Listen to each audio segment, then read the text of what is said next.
জিবরাইল বললেন, ইয়া রাসূলুল্লাহ, কত কষ্ট আপনার দুনিয়ায়। চাচা মারা গেল, দরদের বিবি খাদিজা মারা গেল, তাইফের ময়দানে রক্তাক্ত হলেন। আপনি জান্নাতের মধ্যে ঢুকছেন লাইলাতুল মেরাজে, আর বের হন না, আর ওই খামাকা দুনিয়াতে আপনি যান না। সঙ্গে সঙ্গে নবী এত রাগ করলেন, চিৎকার দিয়ে বললেন, জিবরাইল, যেই কথা একবার বলেছো এই কথা তুমি আর দ্বিতীয়বার বলতে পারবা না। সোনাল বলেন। আপনারা বলেন তো, জিবরাইল কি নবীর পক্ষে বলতেছে না বিপক্ষে বলতেছে? কথা কয় না, পক্ষে না বিপক্ষে? পক্ষে বলতেছে। অথচ নবী রাগ করে বললেন, জিবরাইল, যেই কথা একবার বলেছো এ কথা আর দ্বিতীয়বার বলো না। আমি নবী আমার জন্য না, আমি নবী হলাম আমার উম্মতের জন্যে। হযরত বেলাল বললেন, ইয়া রাসূলুল্লাহ, আমরা যখন দুনিয়া থেকে কবরে যাব তখন মুনকির নাকির আমাদেরকে 3টা প্রশ্ন করবে। আপনি যখন কবরে যাবেন তখন আপনাকে কয়টা প্রশ্ন করবে? আমি কি উত্তর দিছি? তো না দিতি 3টা কে গেল?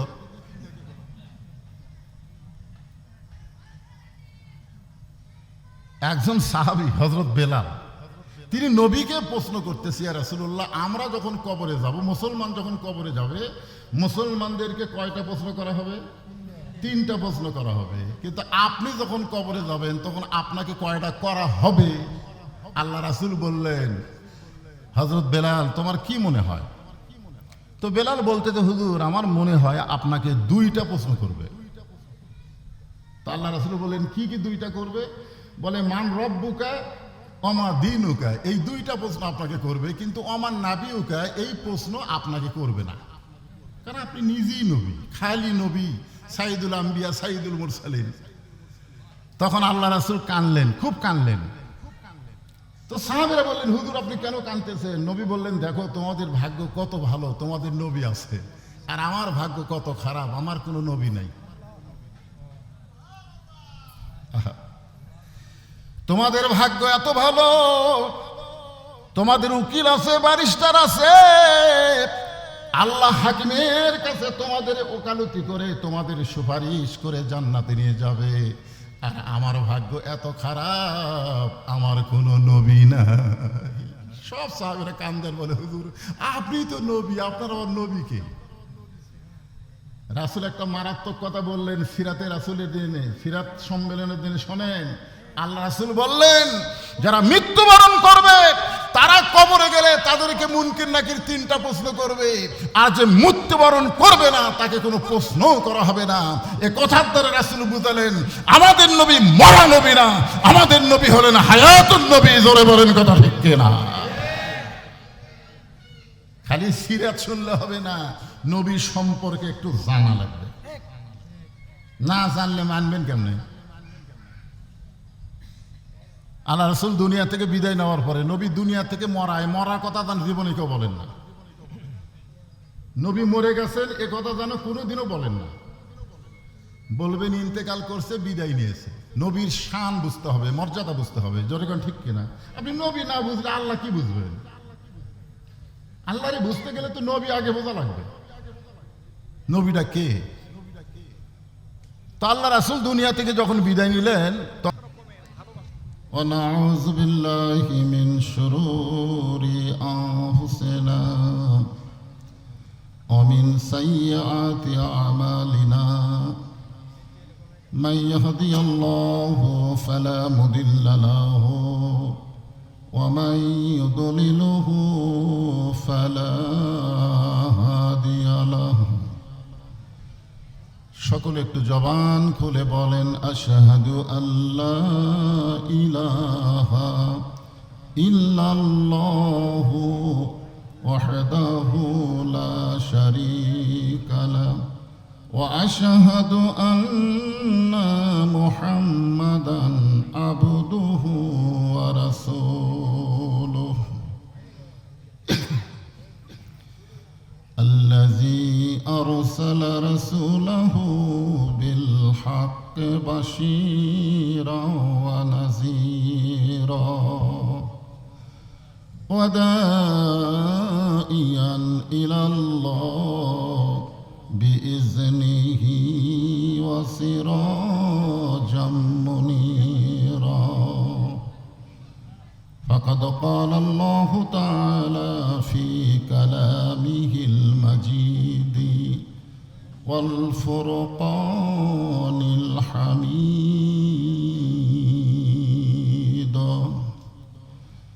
সকলে একটু জবান খুলে পড়ি আউযু বিল্লাহি মিনাশ শাইতানির রাজিম বিসমিল্লাহির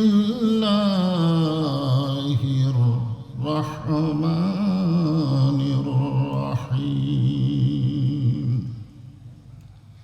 লাকাদ কানা লাকুম ফি রাসূলিল্লাহি উসওয়াতুন হাসানাহ ইন্নাল্লাহা ওয়া মালাইকাতাহু ইউসাল্লুনা আলান নবী ইয়া আইয়ুহাল্লাযীনা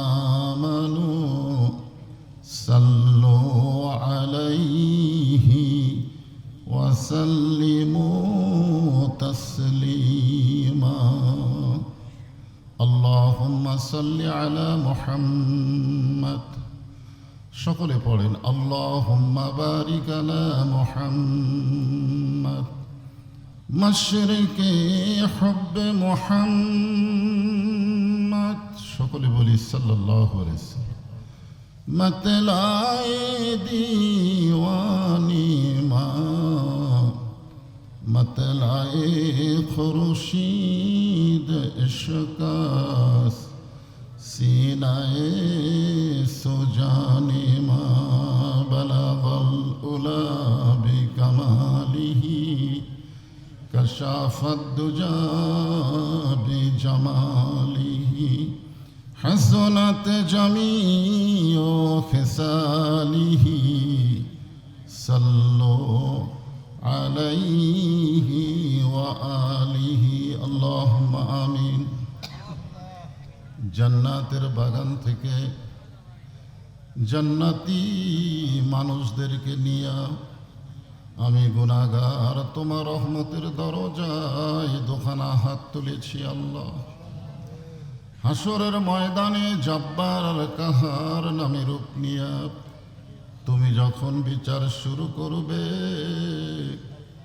তোমার সামনে দাঁড়ায়া সমস্ত নবীরা নাফসি নাফসি বলে কাঁদতে থাকবে এমন কঠিন অবস্থা হাসরে হবে সেদিন সমস্ত নবী তার উম্মতকে ভুলে যাবে শুধু বলবে আল্লাহ আমার কি হবে আমার কি হবে একমাত্র দরদি নবী শাফাতের কান্ডারি ইয়া রাব্বি হাবলি উম্মতি বলে সেজদায় পড়ে যাবে সেই কঠিন মুসিবতের সময় আজকের এই সিরাত মাহফিলকে ওসিলা করে আমাদের সবাইকে রাসূলের উম্মতের কাতারে আল্লাহ কবুল করে নিও সুবহান রাব্বিকা রাব্বিল ইজ্জাতি আম্মা ইয়াসিফুন ওয়া সালামুন আলাল মুরসালিন والحمد لله رب العالمين لا إله إلا الله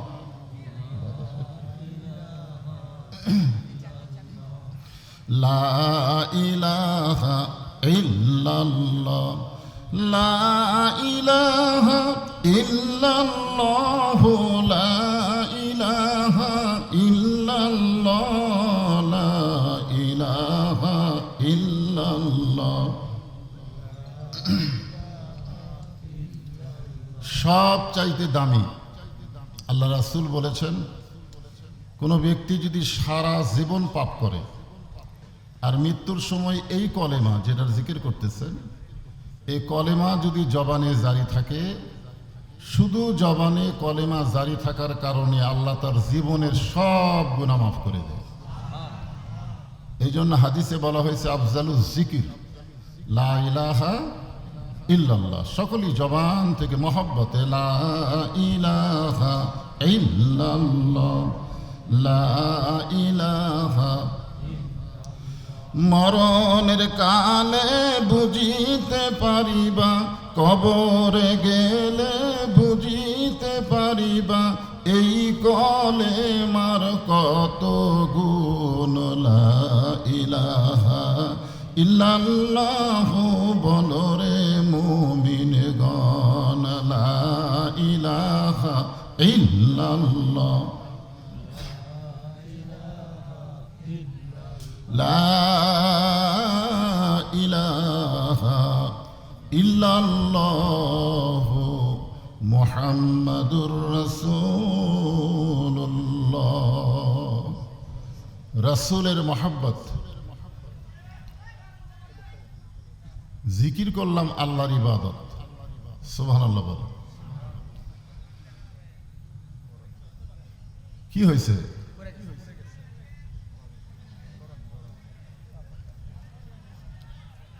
হ্যাঁ, সবাই ওদিকে না তাকায়া আল্লাহর কাছে আমরা ফরিয়াদ করি। যদি কেউ অসুস্থ হয়ে যায়, শাফা দেওয়ার মালিককে, আল্লাহ তাকে পরিপূর্ণ সুস্থতা দান করুক। সকলে বলে আমিন। এ ছাড়া আমাদের করণীয় কিছু আছে? আর ওখানে যেনারা আছেন তেনারা ওনার দায়িত্ব নেবেন। সকলে এদিকে খেয়াল করেন। আমরা যে জিকির করলাম, কার জিকির? আল্লাহ ছাড়া অন্য কারো নামে জিকির করা যাবে না। দয়াল বাবার নামে জিকির করা যাবে? এমনকি কেউ যদি সবসময় আমাদের নবীর নাম নিয়ে জিকির করে, একটা সওয়াব আল্লাহ দিবে না। কারণ জিকির শুধুমাত্র একমাত্র কার? আল্লাহ। আব্দুল আলিম একটা গানের মধ্যে বলেছিল আগে, নবী নাম জপে যেজন, নবী নাম জপে যেজন, সেই তো দোজাহানের ধনী। আলেম ওলামার আপত্তির কারণে গানের এই অংশ পরিবর্তন করা হয়েছে। এখন এখানে বলা হয় নবী নাম ভাবে যেজন, নবী নাম ভাবে যেজন, সেই তো দোজাহানের ধনী। একমাত্র আল্লাহর নাম ছাড়া অন্য কারো নাম জপা যাবে? শুধুমাত্র কার নাম জপতে হবে? আল্লাহ। তা আমরা যে জিকির করলাম, সবচাইতে উত্তম জিকির লা ইলাহা ইল্লাল্লাহ। এই জিকিরের শেষে আমরা বললাম কি? মুহাম্মাদুর রাসূলুল্লাহ। আমরা যখন মুহাম্মদ রাসূলুল্লাহ বললাম, সঙ্গে সঙ্গে আমাদের উপর ওয়াজিব হয়ে গেল রাসূলের প্রতি দরুদ শরীফ পেশ করা, সাল্লাল্লাহু আলাইহি ওয়াসাল্লাম। এই দরুদ পড়াকে বলা হয় মহাব্বত। জিকির করা হচ্ছে ইবাদত, দরুদ পড়া হচ্ছে মহাব্বত। আমরা সকলেই জানি ইবাদতের দাম বেশি না মহব্বতের দাম বেশি? কথা কয় না। ইবাদত, মহব্বত। আসলে ইবাদত কার জন্যে? আল্লাহর জন্য। সারা জীবনের ইবাদত এক রাতের মহব্বত। আল্লাহ রাসূল বলেছেন মহব্বতের ওজন আল্লাহর কাছে বেশি হবে। এই জন্য আল্লাহ বলেছেন, কুল, হে রাসূল আপনি বলেন, ইন কুনতুম তুহিব্বুনাল্লাহ ফাত্তাবিউনি ইউহিব্বুকুমুল্লাহ। কেউ যদি আমি আল্লাহর ইবাদত করতে চায়, গোলামি করতে চায়, আমি আল্লাহকে ভালোবাসতে চাই, তার একমাত্র কাজ হলো আপনাকে অনুসরণ করা, ইত্তেবা করা। কাকে? আল্লাহকে না রাসূলকে? জোরে বলেন কাকে? রাসূলকে। ফাত্তাবিউনি মানে রাসূলকে ইত্তেবা করো। আল্লাহ বলেছেন ইউহিব্বুকুমুল্লাহ, আমি আল্লাহ আপনাকে ইত্তেবা করার কারণে তাকে মহব্বত করব। আর মহব্বতের পুরস্কার হলো ইয়াগফির লাকুম যুনুবাকুম আল্লাহু গফুরুর রহিম। তার জীবনের সব গুনাহ আল্লাহ মাফ করে দিবে। গারে সুরের ভিতরে এক রাত আবু বকর রাদিয়াল্লাহু রাসূলকে মহব্বত করেছিলেন। সেই মহব্বতের কারণ রাসূল বলেছেন ইবাদতের চাইতে ওজন বেশি। আমরা রাসূলের নাম শুনে মহব্বতে দরুদ পড়লাম। এখানে একদল ফেরেশতা আছে, যেই বলেছেন সাল্লাল্লাহু আলাইহি সাল্লাম, বলা মাত্রই ওই ফেরেশতার আপনাদের জোগাড় পড়াই নাই। সঙ্গে সঙ্গে রাসূলের রওজা মোবারকে হাজির হয়ে আপনাদের নাম নিয়ে রাসূলের দরবারে আপনাদের নামে নামে দরুদ এবং সালাম পৌঁছায় দিচ্ছে। জোরে কান সুবহানাল্লাহ। এই জন্যে যখনই নবীর নাম উচ্চারণ করব সঙ্গে সঙ্গে আমরা কি বলবো? সাল্লাল্লাহু আলাইহি ওয়াসাল্লাম। আল্লাহকে আমরা কেউ চিনতাম না, এই যে খেয়াল করেন সিরাত মাহফিল, আল্লাহকে আমরা কেউ চিনতাম না, যিনি আল্লাহ চিনাইছেন তিনি হচ্ছেন আমাদের নবী, ঠিক কিনা বলেন? সেই নবীর মাধ্যমে আল্লাহ তাআলা জানাই দিয়েছেন, লাকাদ কানা লাকুম ফি রাসূলিল্লাহি উসওয়াতুন হাসানা। যদি তোমরা সফলতা অর্জন করতে চাও তাহলে রাসূলকে তোমাদের আদর্শ হিসাবে গ্রহণ করে নাও। একথা কার? পড়াশোনা না এখানে, একথা আমার আল্লাহ। এই আয়াতকে সামনে নিয়ে আমি যতটুকু সময় পাই আপনাদের সামনে বলবো, একটু মনোযোগ দিয়ে সকলে শুনবেন। যে আল্লাহ শারীরিক সুস্থতা, মানসিক প্রশান্তি দান করে আজকের এই মাহফিলে আমাদের হাজির হওয়ার উপস্থিত দান করলেন, আমরা খুশি না বেজার? তাহলে সকলে জবান খুলে বলি আলহামদুলিল্লাহ। আজকের এই সিরাত মাহফিলের সম্মানিত সভাপতি আমার বন্ধুবর আলহাজ মাওলানা আজিজুর রহমান, যিনি সংক্ষিপ্ত পরিসরে আপনাদের কাছ থেকে বিদায় নিয়ে চলে গেলেন। আজকের এই মাহফিলের সম্মানিত প্রধান অতিথি ডক্টর মুস্তফা ফয়সাল পারভেজ, সম্মানিত বিশেষ অতিথিবৃন্দ, সম্মানিত ওলামায়ে কেরাম, আসরের নামাজের আগ থেকে জোহরের নামাজের পর থেকে এত রাত পর্যন্ত কোরআন হাদিসের আলোকে একে একে সমস্ত আলেমরা যে সমস্ত আলোচনা করে আপনাদেরকে শোনালেন, এবং আমার পরে আজকের মাহফিলের প্রধান বক্তা হযরত মাওলানা আব্দুল খালেক শরীয়তপুরী তিনি আসতেছেন, এসেছেন প্রায়। সমস্ত আলেম ওলামাকে অন্তরের অন্তঃস্থল থেকে আমি শুভেচ্ছা জ্ঞাপন করছি। এই মুহূর্তে আমার সামনে যারা বসে আছেন, কঠিন গরম। আচ্ছা, আজকে যদি আল্লাহ তাআলা ওয়াবতাগু ইলাইহি ওয়াসিলা এ আয়াতের ওসিলাই যদি আল্লাহ ঘোষণা করে যে সিরাত মাহফিলে এসে কোরআন হাদিসের আলোচনা শুনতে গিয়া যাদের শরীরটা ঘেমে গেল, আমি আল্লাহ ওই ঘামওয়ালা শরীরের জন্য জাহান্নামকে হারাম করে দিলাম। এ কথা শোনার পরে অনেকে সুবহানাল্লাহ বলেননি, মনে করছেন এত সহজ, শরীর ঘামলি জাহান্নাম হারাম হবে। আমরা জান্নাত পাওয়াকে কঠিন মনে করি, কিন্তু আল্লাহ তাআলা আমাদের জন্য জান্নাত পাওয়াকে সহজ করে দিয়েছেন। জোরে করে সুবহানাল্লাহ। কত সহজ দেখছেন। আল্লাহ কোরআনে বলেন, ফাদখুলি ফি ইবাদি ওয়াদখুলি জান্নাতি। আপনারা কোন জায়গায় বসে আছেন? এটা কিসের বাগান? আমের বাগান? এই জোরে কান, কিসের বাগান? আমের বাগান। যতক্ষণ পর্যন্ত কোরআন হাদিসের আলোচনা চলবে ততক্ষণ পর্যন্ত এই বাগান আমের বাগান থাকবে না, এই বাগান হবে রিয়াজুল জান্নাহ, বেহেশতের টুকরা। আর বেহেশতের টুকরার ভিতরে আল্লাহ যাদেরকে বসার তৌফিক দিয়েছেন তারা জান্নাতে যাবেন না তো কে যাবে? জান্নাত আমাদের জন্য কঠিন না। আল্লাহ যদি একটা ওসিলা করে, যা জোগাড়পাড়ার মাহফিলে ওয়াজ শুনতে গিয়া তোদের শরীর ঘেমে গেছে, এই ঘামওয়ালা দেহের জন্যে, শরীরের জন্য আমি জাহান্নামের আগুনকে হারাম করে দিলাম। তাহলে আজকে ঘেমে যাওয়া ভালো না খারাপ? আল্লাহ কবুল করুক। জোরে কর আমিন। আমার সামনে যারা বসে আছেন, সম্মানিতা মা বোনেরা, পর্দার অন্তরালে বসে বসে যারা আলোচনা শুনতেছেন, সকলকেই অন্তরের অন্তঃস্থল থেকে শুভেচ্ছা জ্ঞাপন করে এই মুহূর্তে আর একবার জানতে চাচ্ছি আপনারা সকলে কেমন আছেন? আলহামদুলিল্লাহি রাব্বিল আলামিন। সকলেই বলেন রব্বানা লাকাল হামদ হামদান কাসীরান তাইয়িবান মুবারাকান ফীহি। আমরা প্রশংসা করলাম কার? কেন করলাম?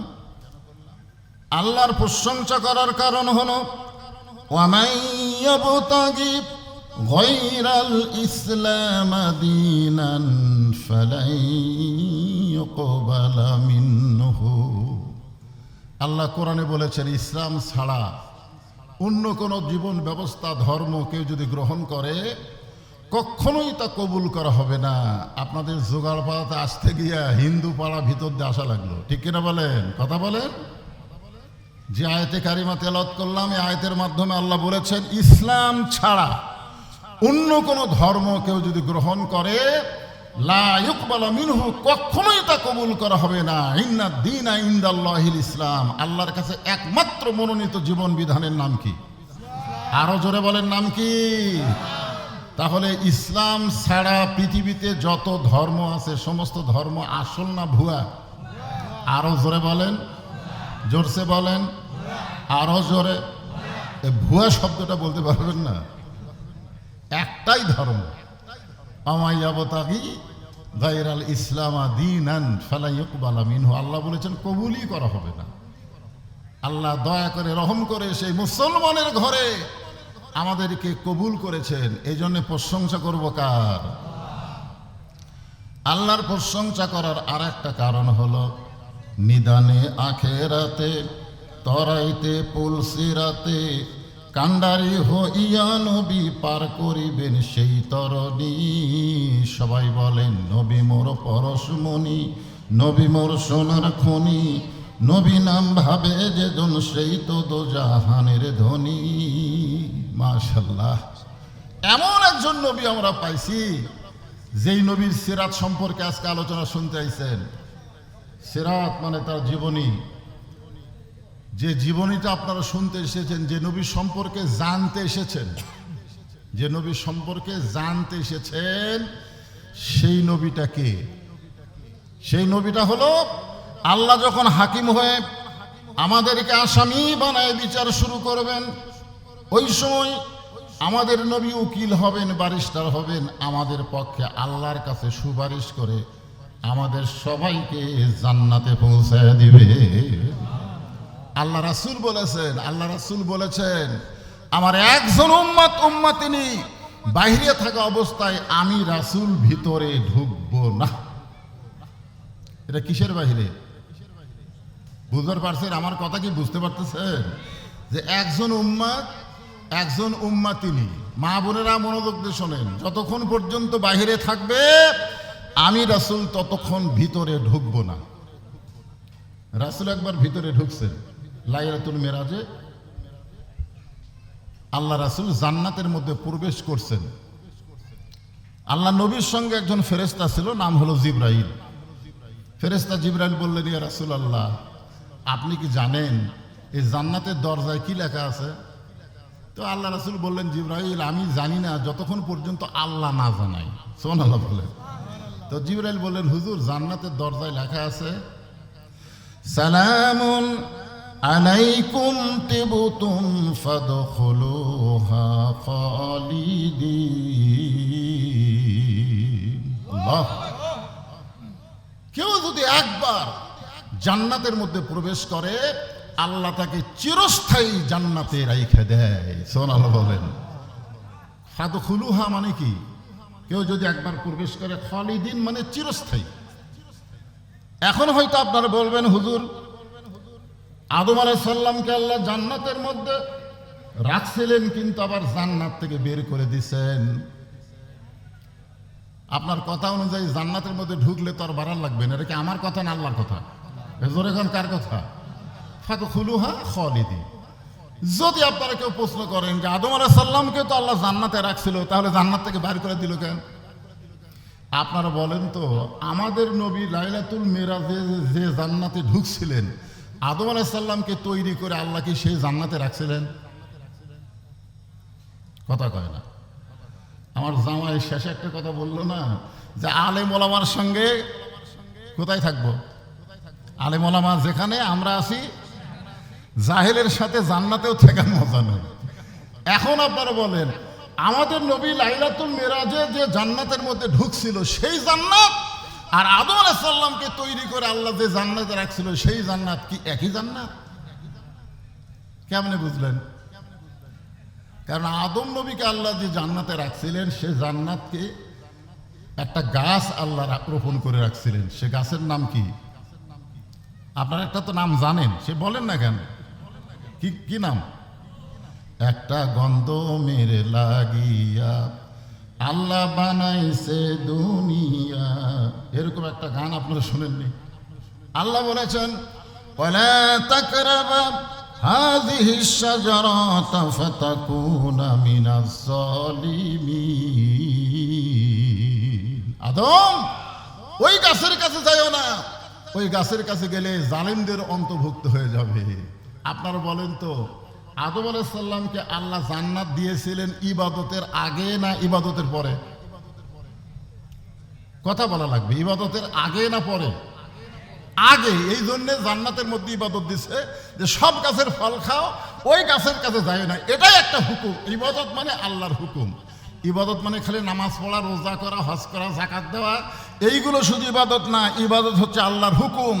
আল্লাহ যেটা করতে বলেছেন সেটা করতে হবে, যেটা নিষেধ করেছেন সেটা করা যাবে না। জোরে কোন ঠিক কিনা? হ্যাঁ, ইবাদত মানে আল্লাহর কি হুকুম। আল্লাহর হুকুম নামাজ পড়া লাগবে, সবসময় বলে চলবে। কথা কর, আল্লাহর হুকুম কি? নামাজ আদায় করো। তো সবসময় নামাজ পড়লে কি সব হবে? সূর্য যখন উদয় হচ্ছে তখন নামাজ পড়া যাবে? দ্বীপ্রহরে নামাজ পড়া যাবে? সূর্য অস্ত যাচ্ছে নামাজ পড়া যাবে? রোজা রাখো, সবসময় রোজা রাখা যাবে? আপনি যদি মনে করেন আল্লাহ রোজা রাখবার কইছে, আমি ঈদের দিনেও রোজা রাখবো, না। মানে আল্লাহর হুকুম, আল্লাহর হুকুমটাই হলো ইবাদত।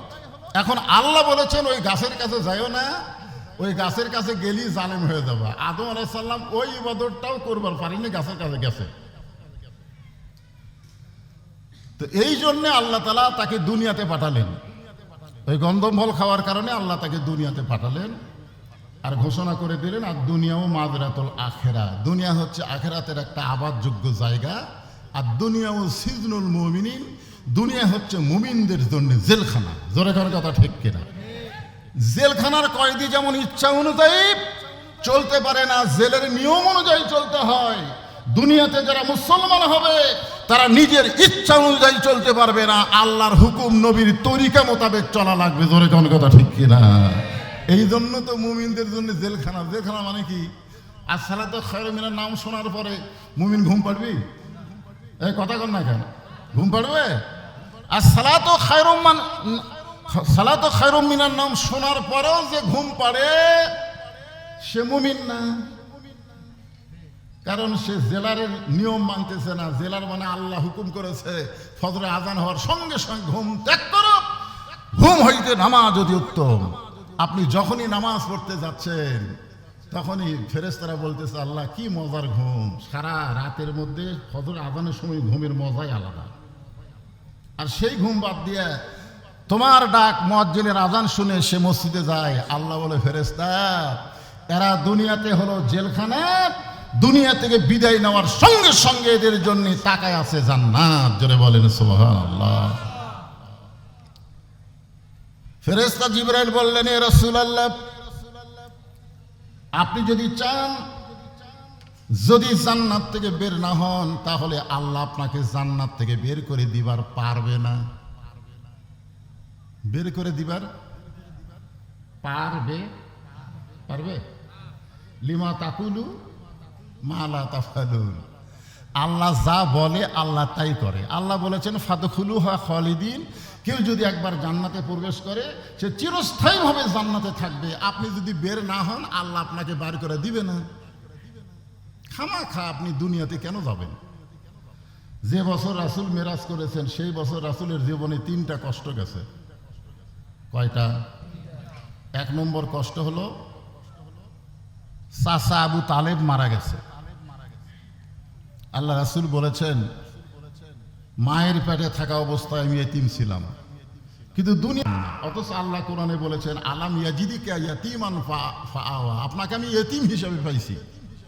আর নবী বলতেছেন মায়ের পেটে থাকা অবস্থায় আমি এতিম ছিলাম, কিন্তু দুনিয়াতে আসার পরে আমি এতিম ছিলাম না। সাহাবারা বললেন হুজুর কেমনে এতিম ছিলাম না? রাসূল বললেন ভাগ্যগুণ এমন একটা চাচা পাইছি যেই চাচা আমাকে এমন আদর দিয়া দয়া দিয়া মহব্বত দিয়া লালন পালন করেছে, আমার যে বাবা নাই এটা আমি কখনো বুঝতেই পারিনি। সুবহানাল্লাহ, জোরে বলেন। তাহলে আবু তালেব রাসূলকে কেমন লালন পালন করেছেন, এরপরও আবু তালেবকে জাহান্নামের আগুনে পুড়তে হবে। কারণ আবু তালেব রাসূলকে ভালোবেসেছেন কিন্তু রাসূলকে অনুসরণ করেনি। আমার কথা কি বুঝলেন? আপনারা যতই নবীকে মহব্বত করেন, ইয়া নবী সালাম আলাইকে বলে যতই কান্দাকাটি করেন, আবু তালেবের মতো রাসূলকে মহব্বত কেউ করে নাই। রাসূল নিজে বলেছেন, আমার বাবা না থাকার পরেও বাবা নাই এটা আমি বুঝতে পারিনি। এরপরেও রাসূলের সিরাতকে, রাসূলের অনুসরণ গ্রহণ করা না করার কারণে সে জাহান্নামের আগুনে পুড়বে। চিন্তা করছেন? সেই চাচা দুনিয়া থেকে বিদায় নিলেন। কিছুদিন পরেই রাসূলের দরদের বিবি খাদিজাতুল কুবরা দুনিয়া থেকে বিদায় নিলেন। কিছুদিন পরে রাসূল চলে গেলেন তায়েফের ময়দানে। আল্লাহ রাসূলের জীবনের সবচাইতে কষ্টকর মুহূর্ত হলো তায়েফের ময়দান। সেই তায়েফের ময়দানে গিয়ে রাসূল রক্তাক্ত হলেন। আল্লাহ রাসূলের শুধু মুখ ছাড়া, এই চেহারা ছাড়া রাসূলের দেহের এমন কোনো জায়গা ছিল না যে জায়গায় ওরা পাথর মারেনি, খালি চেহারার মধ্যে। মা আয়েশা রাদিয়াল্লাহু তাআলা বর্ণনা করেন, আমি একদিন রাসূলকে গোসল করাতেছিলাম। গোসল করানোর সময় রাসূলের মুখের দিকে তাকায় আর শরীরের দিকে তাকায়। এক সময় আয়েশা বললেন, ইয়া রাসূলুল্লাহ, আপনার কি কোনোদিন বসন্ত ব্যারাম হয়েছিল? বসন্ত ব্যারাম? তো আল্লাহ রাসূল বললেন, কেন? বলে, আপনার মুখ চাঁদের মতন সুন্দর, চাঁদের চাইতেও সুন্দর, কিন্তু আপনার দেহে এরকম মাঝে মাঝে কালো কালো দাগ, এটা কিসের দাগ? আল্লাহ রাসূল বললেন, এটা হলো তায়েফের ময়দানে যখন কলেমার দাওয়াত দিবার গেছিলাম তখন তায়েফবাসী আমাকে পাথর মারছে। আয়েশা বললেন, ইয়া রাসূলুল্লাহ, আপনি কি আল্লাহর কাছে বলতে পারবেন না যে আল্লাহ আমার দেহের দাগগুলো মোচন করে দাও, এই কালো কালো দাগ আমার আর ভালো লাগতেছে না। রাসূল বলে, আয়েশা রে, আল্লাহ লাইলাতুল মেরাজ আমাকে বলেছিল আপনার দেহের সমস্ত দাগকে আমি মোচন করে দিব। রাসূল বললেন, ওগো আল্লাহ, এই দাগগুলো কিয়ামত পর্যন্ত আমার দেহের মধ্যে রাখতে হবে। এই পাথরের দাগের ওসিলায় আমি গুনাহগার উম্মত সহ জান্নাতে যাবার চাই। সঙ্গে সঙ্গে আয়েশা দোয়া করলেন, আল্লাহ, বিশ্ব নবী কলেমার দাওয়াত দিতে গিয়ে যদি পাথরের আঘাত খায়, যারা নবীর উম্মত হবে তারা কোনোদিন বাতিলের সঙ্গে আপোষ করবে না, দরকার হলে নবীর মতো তারাও আঘাত প্রাপ্ত হবে। আজকে নবিয়ানা কাম করে কত বছর? 40 বছর। পাঞ্জাবি খুলতো, পাঞ্জাবি খুলে দেখে তেল তেলা, তো তেল তেলা গাও দাগ নাই। নবিয়ানা কাম করো, নবী পিটন খায়। একমাত্র সুলাইমান আর আদম নবী ছাড়া সমস্ত নবী বাতিলের দ্বারা আঘাত প্রাপ্ত হয়েছে। প্রত্যেকটা নবীকে বাতিলের আঘাত করছে। আজকে যারা বলে আমরা নবীর কাম করি, কিন্তু বাতিল তাদের কিছুই বলে না, বুঝবেন এটা নবীর কাম না, এটা তলে তলে শয়তানের সঙ্গে আঘাত করার কাম। জোরে কোন কথা ঠিক কিনা? বুঝতে হবে। জিবরাইল বললেন, ইয়া রাসূলুল্লাহ, কত কষ্ট আপনার দুনিয়ায়।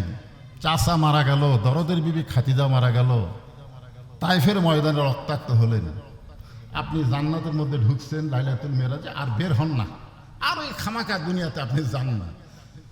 সঙ্গে সঙ্গে নবী এত রাগ করলেন, চিৎকার দিয়ে বললেন, জিবরাইল, যেই কথা একবার বলেছো এই কথা তুমি আর দ্বিতীয়বার বলতে পারবা না। সোনালো বলেন, আপনারা বলেন তো, জিবরাইল কি নবীর পক্ষে বলতেছে না বিপক্ষে বলতেছে? কথা কয় না, পক্ষে না বিপক্ষে? পক্ষে বলতেছে। অথচ নবী রাগ করে বললেন, জিবরাইল, যেই কথা একবার বলেছো এ কথা আর দ্বিতীয়বার বলো না। আমি নবী আমার জন্য না, আমি নবী হলাম আমার উম্মতের জন্যে। হযরত বেলাল বললেন, ইয়া রাসূলুল্লাহ, আমরা যখন দুনিয়া থেকে কবরে যাব তখন মুনকির নাকির আমাদেরকে 3টা প্রশ্ন করবে। আপনি যখন কবরে যাবেন তখন আপনাকে কয়টা প্রশ্ন করবে? আমি কি উত্তর দিছি? তো না দিতে 3টা কে গেল?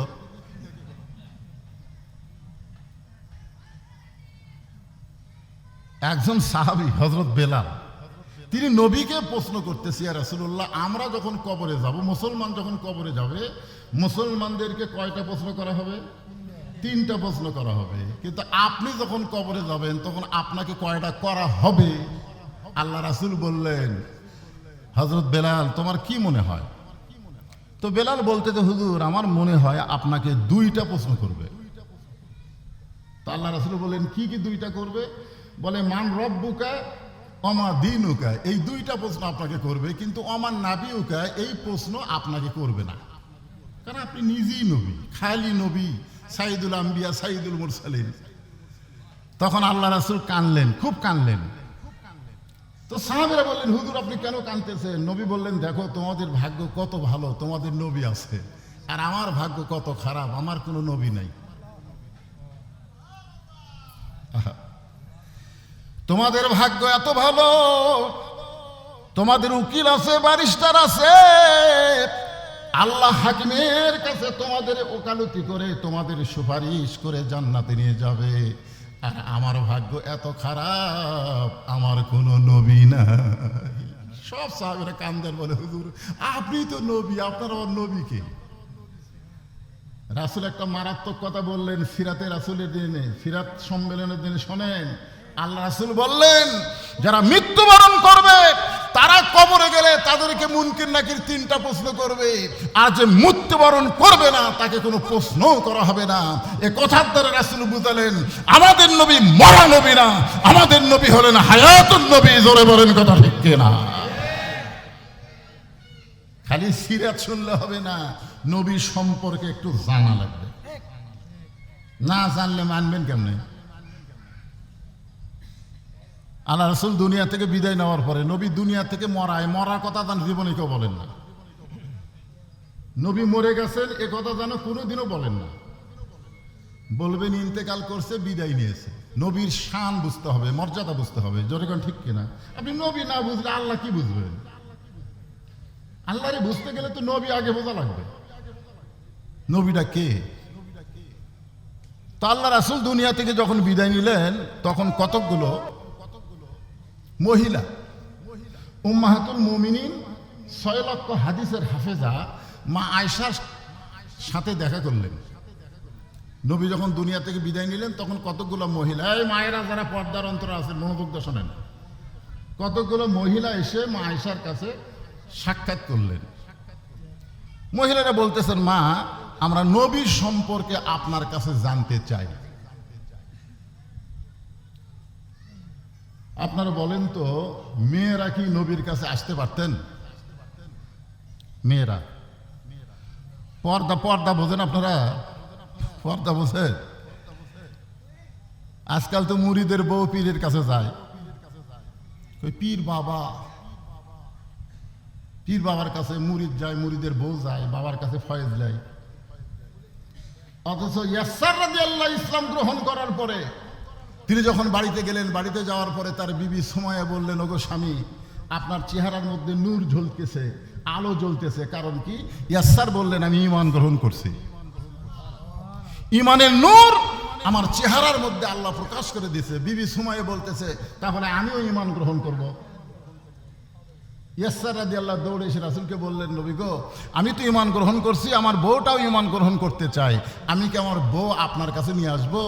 তখন আল্লাহ রাসূল বললেন, বাল্লিগু আন্নি ওয়ালাউ আয়া, তুমি যে ঈমান গ্রহণ করেছো সেই ঈমানের দাওয়াত তোমার বউয়ের কাছে দাও, তোমার বউকে আমার কাছে আনা লাগবে না।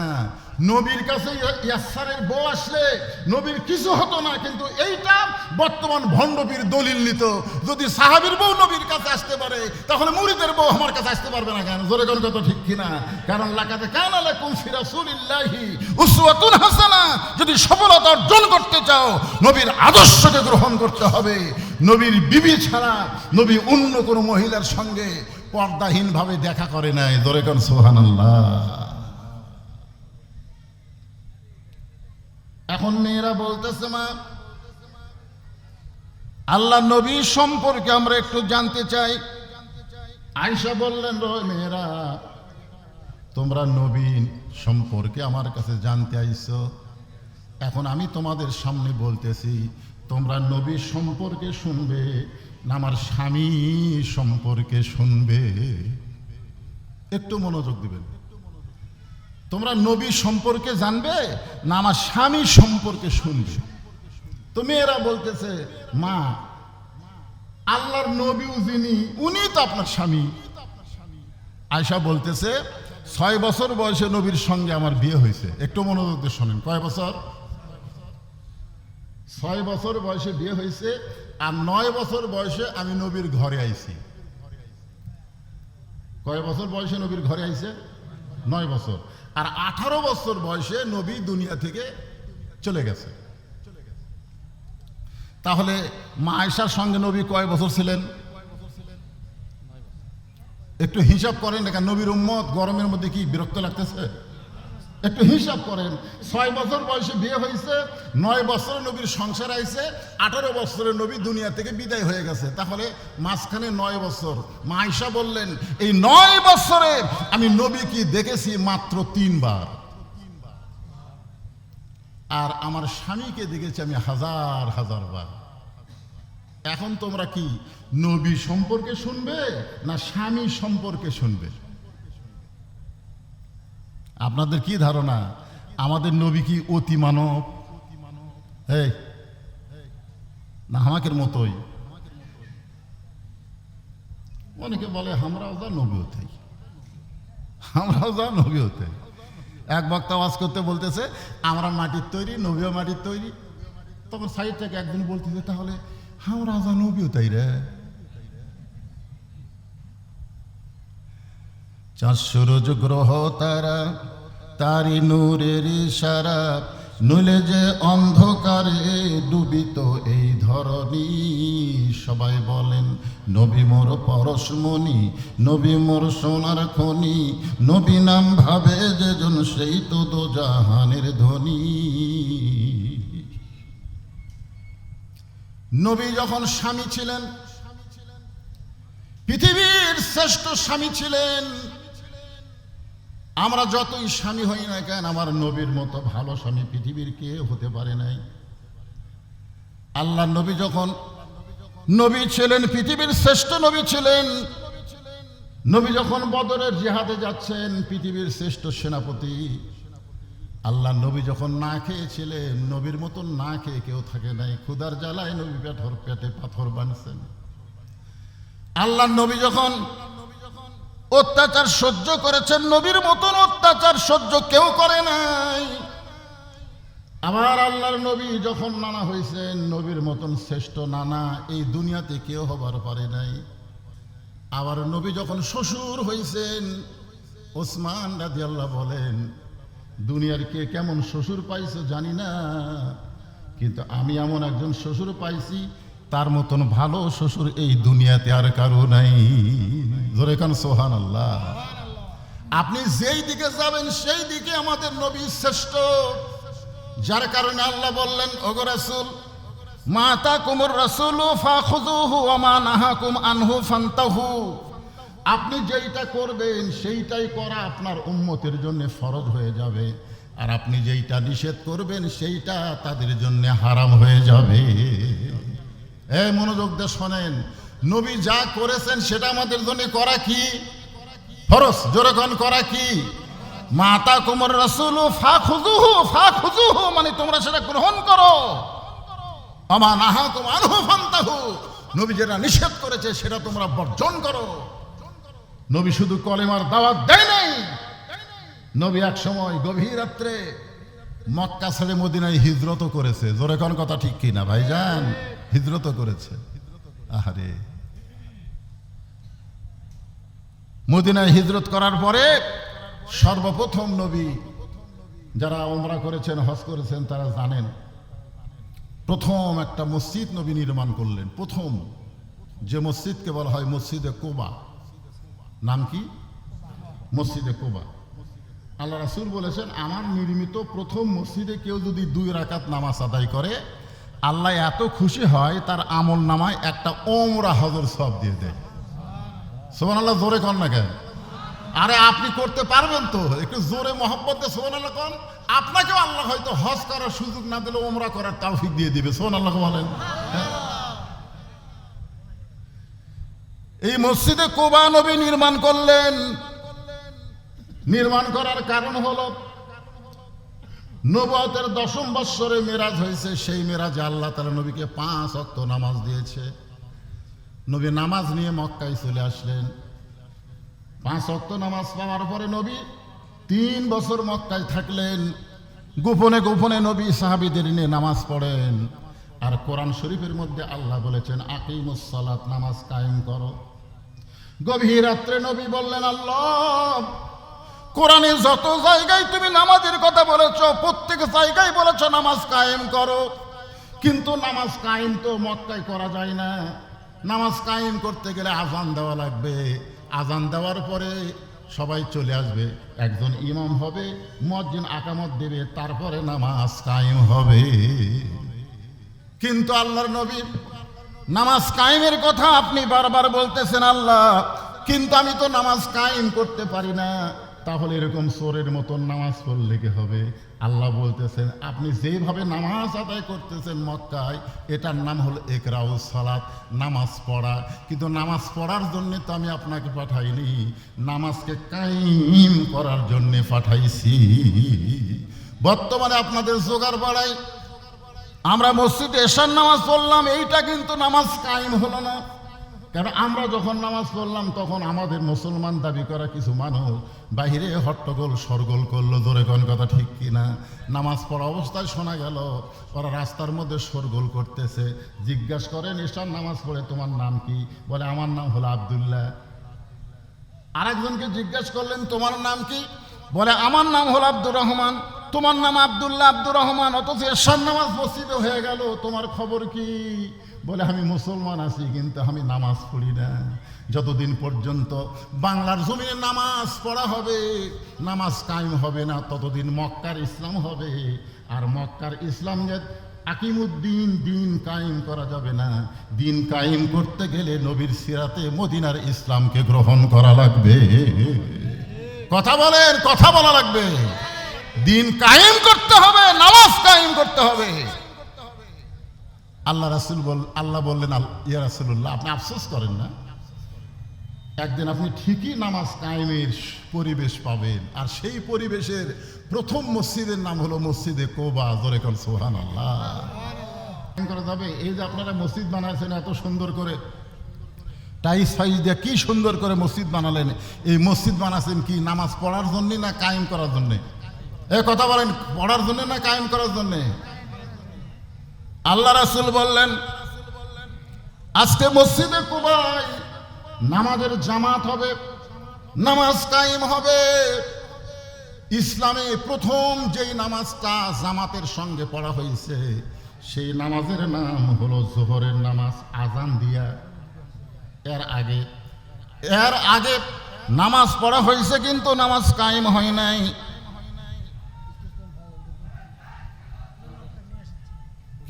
কে আসতেছে? আচ্ছা, প্রধান অতিথির আগমন, ফয়সাল পারভেজ সাহেবের আগমন।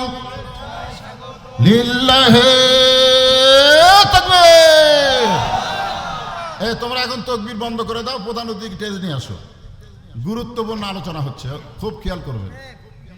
আমাদের আগামীতে বাংলাদেশে নামাজ কায়েমের পরিবেশ তৈরি করা লাগবে। নামাজ পড়ার পরিবেশ দিয়ে কাম হবি না। বুড়া হচ্ছে চামড়া ঢিল, আল্লাহর সাথে দিছে মিল।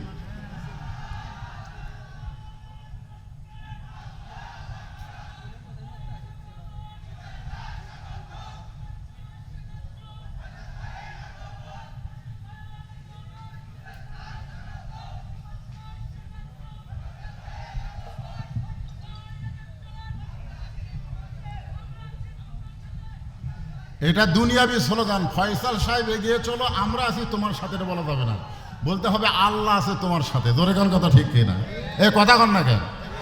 ফয়সাল তুমি এগিয়ে চলো, কে আছে তোমার সাথে? আরো জোরে বলেন। এটা দুনিয়াবি স্লোগান। নেতা তুমি এগিয়ে চলো, আমরা আছি তোমার সাথে। তারেক জিয়া জেলখানায়, এক চামচার মিছিল নাই। জোরে কোন কথা ঠিক কিনা? এগুলা ভুয়া মিছিল, ইসলামে চলবে না। হ্যাঁ,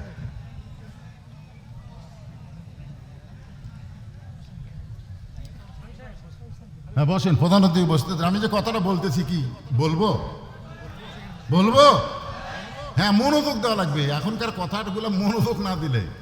মা আয়েশা কি বলতেছেন? আমি 9 বছরে নবীকে দেখছি মাত্র কয়বার? কয়বার? মাত্র। আর স্বামী হিসাবে দেখছি কতবার? এই কথার কোনোই গুরুত্ব দিলেন না। স্বামীকে দেখছি হাজার হাজার বার, আর নবী হিসাবে 9 বছরে দেখছি মাত্র 3 বার।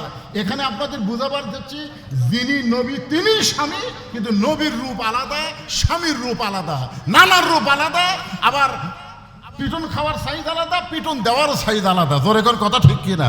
মানে একই নবীর মধ্যে বহু রূপ। সেই জিনিসটা বুঝাইতে গিয়া প্রথম যেই নামাজ কায়েম হয়েছে আজান দিয়া, সেই নামাজের নাম হলো জোহরের নামাজ। সরে বলেন কোন নামাজ? সর্বপ্রথম যিনি জামাত কায়েমের জন্য আজান দিয়েছে সেই মুয়াজ্জিনের নাম হলো হযরত বেলাল ইবনে রেবাব।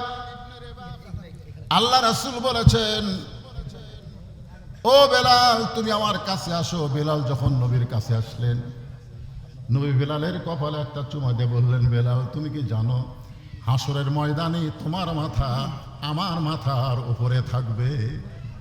বেলাল ছোট বাচ্চার মতন কান্না শুরু করলেন, ইয়া রাসূলুল্লাহ আপনি হলেন বিশ্ব নবী, আপনার মাথার উপর আমার মাথা কেমনে থাকবে?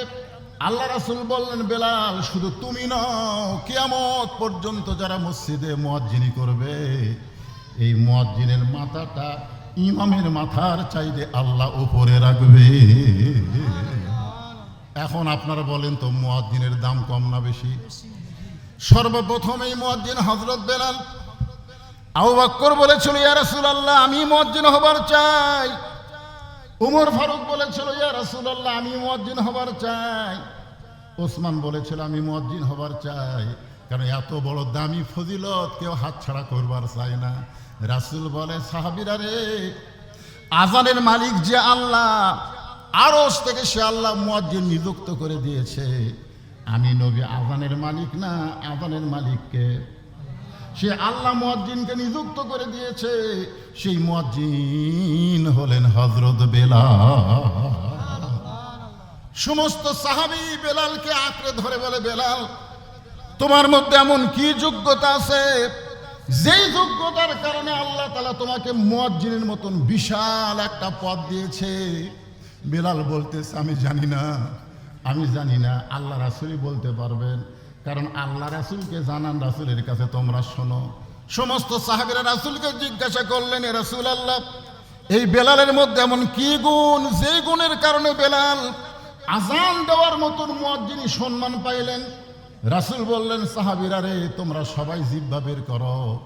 সাহাবীরা জিহ্বা বের করলেন। আল্লাহ রাসূল বললেন, বেলাল তুমিও জিহ্বাটা বের করো।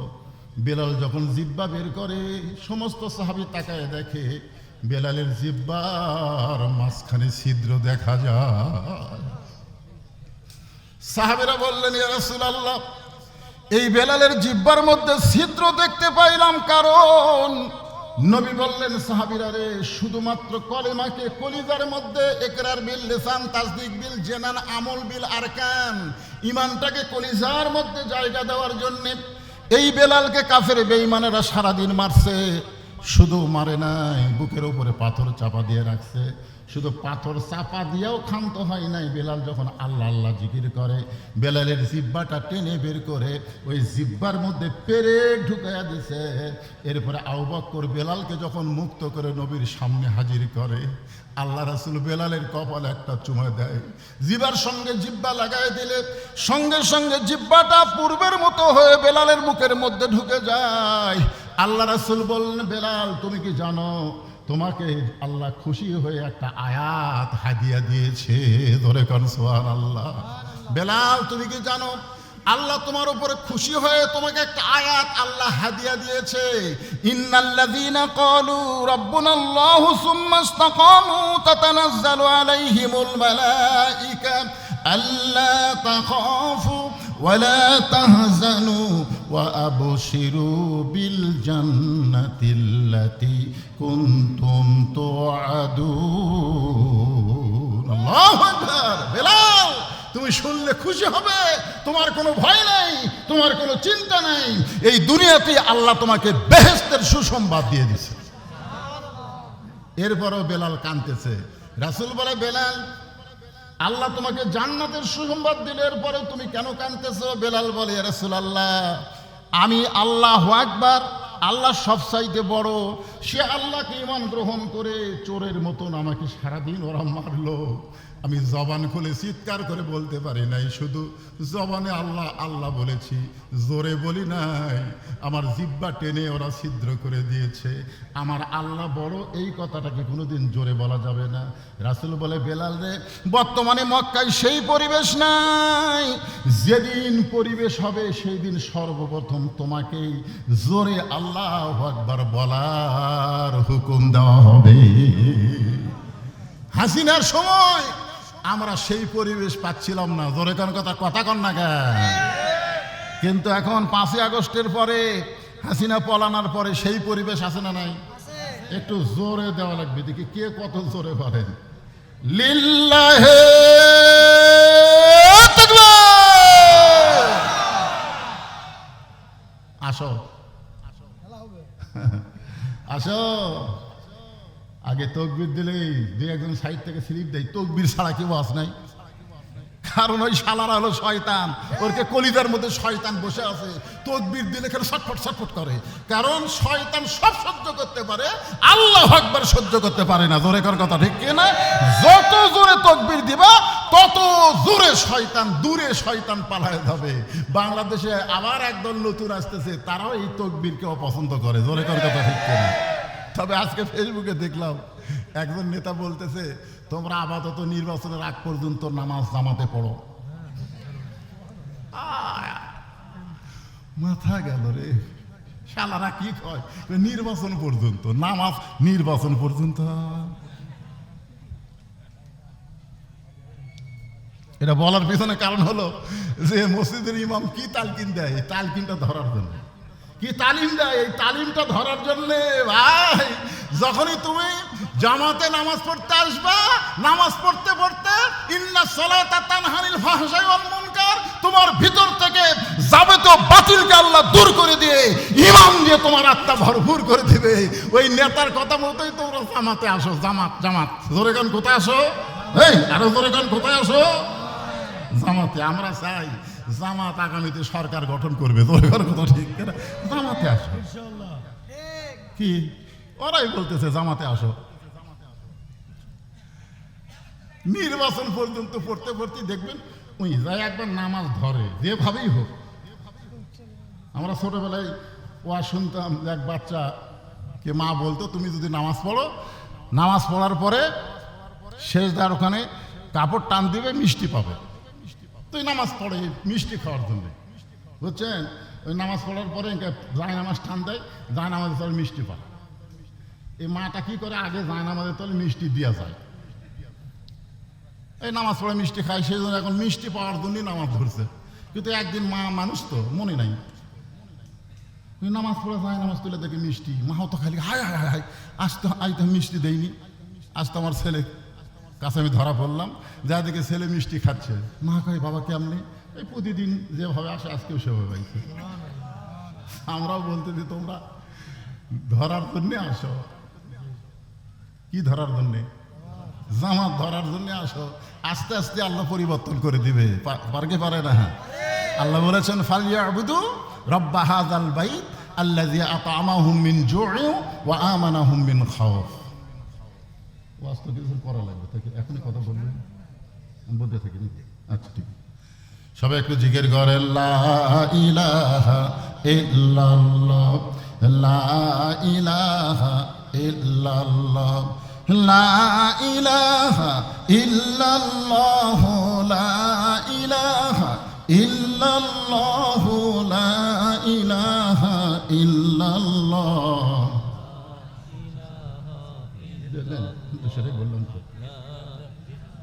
অসুবিধা নেই, বলে না। চলে যাবেন।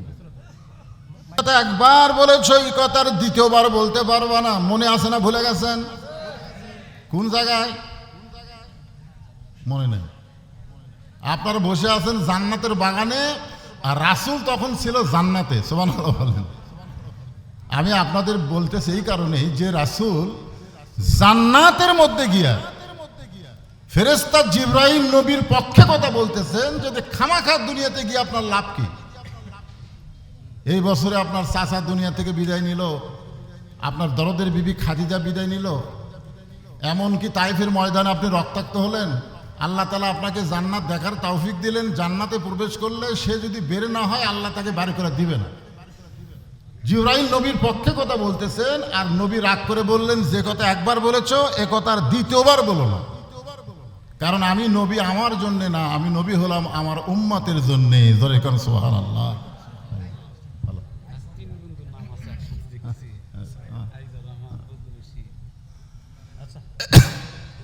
আমার একই সঙ্গে আমার বন্ধু, আপনাদের ইউনিয়নের জামায়াত ইসলামের সম্মানিত আমির, আমার কিন্তু বন্ধু, একই সঙ্গে আমরা অনেক দিন ক্লাস করেছি।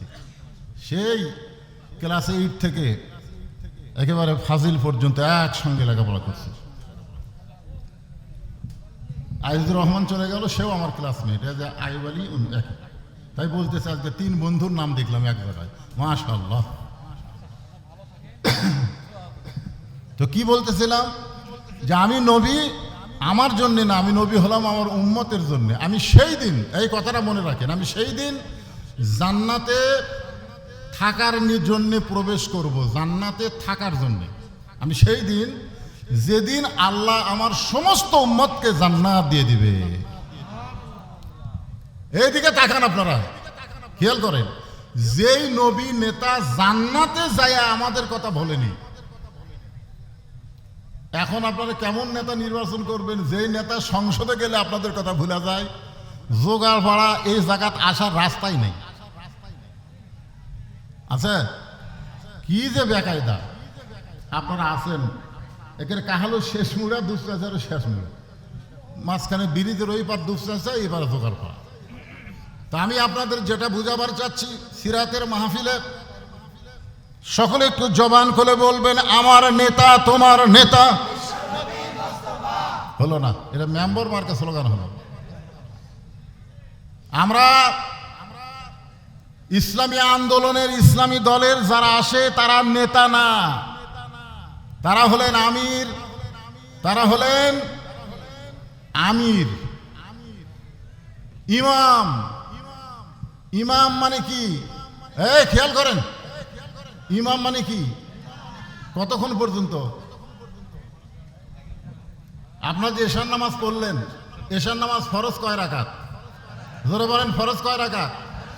ইমাম সাহেব যদি 3 রাকাতে বসে, আপনারা কি ইমামকে ধরে থাকবেন না আল্লাহু আকবার লোকমা দেবেন? তো দুনিয়ার সমস্ত যারা ইমাম হবে তার রাসূলের তরিকা মোতাবেক ইমাম হওয়া লাগবে। জোরে কোন কথা ঠিক কিনা? নিজে ইচ্ছা মতো ইমামতি করতে গেলে আমরা তাকে আর গ্রহণ করব না, লোকমা দিয়ে তাকে সাইজ করব। জোরে কোন কথা ঠিক কিনা? আজকের মাহফিলের প্রধান মেহমানের আগমন, লিল্লাহে তাকবীর, আব্দুল খালেক শরীয়তপুরী সাহেবের আগমন, আমার ছোট ভাইয়ের আগমন। অনেক ওয়াজ করছে এক সময়, তখন 2 ভাই ওয়াজ করতাম একসঙ্গে, আবার শুয়ে শুয়ে গল্প করতাম। আল্লাহ তাকে অনেক উপরে নিয়ে গেছে।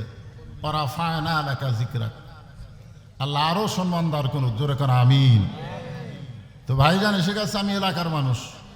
আমাকে মেহেদি বলছে যে সাসমিয়া, আপনি যখন একটু কথা বলা শেষ করবেন, তখন জনগণকে বলবেন তারা যেন এই মাহফিলের, এই সিরাত মাহফিলের খরচ বাবদ তারা যেন কিছু দান করে, তারা যেন কিছু হাদিয়া দেয়।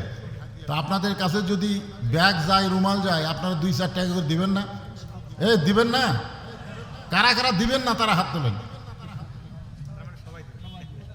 তার মানে আপনারা সবাই তাহলে এখানে দিতে পারেন। টেজে যারা বসে আছেন তাদেরকে বলতেছি, যদি না দিয়ে থাকেন দেওয়া লাগবে তো। মাশাল্লাহ মাশাল্লাহ, এই দেখেন ভিতর থেকে টেজে দেওয়া লাগবে না, ভিতর থেকে আল্লাহর একজন বান্দা অত্যন্ত মহব্বতের মানুষ, 1000 টাকা দান করেছে। আল্লাহ তার দানকে কবুল করুক, সকলে বলে আল্লাহুম্মা আমিন। কি আদায় হয়ে গেছে না হচ্ছে? সবাই একটু জিকির করেন, লা ইলাহা ইল্লাল্লাহ, লা ইলাহা ইল্লাল্লাহ, লা ইলাহা, লা ইলাহা ইল্লাল্লাহ মুহাম্মাদুর রাসূলুল্লাহ সাল্লাল্লাহু আলাইহি ওয়াসাল্লাম। আমি যে আয়াতে কারিমা তেলাওয়াত করেছিলাম, লাকাদ কানা লাকুম ফি রাসূলিল্লাহি উসওয়াতুন হাসানা, আয়াতটাকে সামনে নিয়ে এতক্ষণ আপনাদের সামনে কথা বললাম। যদি সফলতা অর্জন করতে চাই তাহলে দুনিয়ার সমস্ত পাঁচশো নেতা বাদ দিয়ে একমাত্র রাসূলের আদর্শ আমাদের গ্রহণ করা ছাড়া উপায়। এই জন্য সকলে একটু আমার সঙ্গে বলেন, উপায় নাই রে, উপায় নাই রে, উপায় নাই, নবী বিনে অন্য কোন নেতা নাই। আমার নেতা তোমার নেতা আলহামদুলিল্লাহ। যতটুকু বললাম, বক্তা এবং শ্রোতা সকলকে আল্লাহ আমল করার তৌফিক দান করুক। এখন আপনাদের মাঝে আজকের মাহফিলের প্রধান আকর্ষণ, প্রধান বক্তা, প্রধান মেহমান আমার অনেক ছোট, আমাকে দেখে দেখে আবার শুরু করছিল। তো যাই হোক, আজকের মাহফিলে তো বড় আমার ছোট ভাই আলহাজ আব্দুল খালেক শরীয়তপুরী সাহেবকে মঞ্চ ছেড়ে দিয়ে আমি আপনাদের কাছ থেকে বিদায় নিচ্ছি। আবার দেখা হবে ইনশাল্লাহ আপনাদের ডিএস ফাজিল মাদ্রাসায়। ততদূর পর্যন্ত আল্লাহ তাআলা হায়াতে রাখুক। আসসালামু আলাইকুম ওয়া রাহমাতুল্লাহি ওয়া বারাকাতুহু। লিল্লাহি তাকবীর, নারে তাকবীর। আপনারা কি ঘুমিয়ে গেছেন? আলহামদুলিল্লাহ, আমাদের কাঙ্ক্ষিত মেহমান, আজকের মাহফিলের যিনি প্রধান বক্তা মাওলানা আব্দুল খালেক শরীয়তপুরী হুজুর আমাদের মাঝে উপস্থিত। আলহামদুলিল্লাহ বলেন। আপনারা খুশি না বেজার? এই জোগাড়পাড়া গ্রামে আমাদের হযরত এসেছেন, তার সহবত আমরা পেয়েছি। আমাদের এই মাহফিলের পক্ষ থেকে আমরা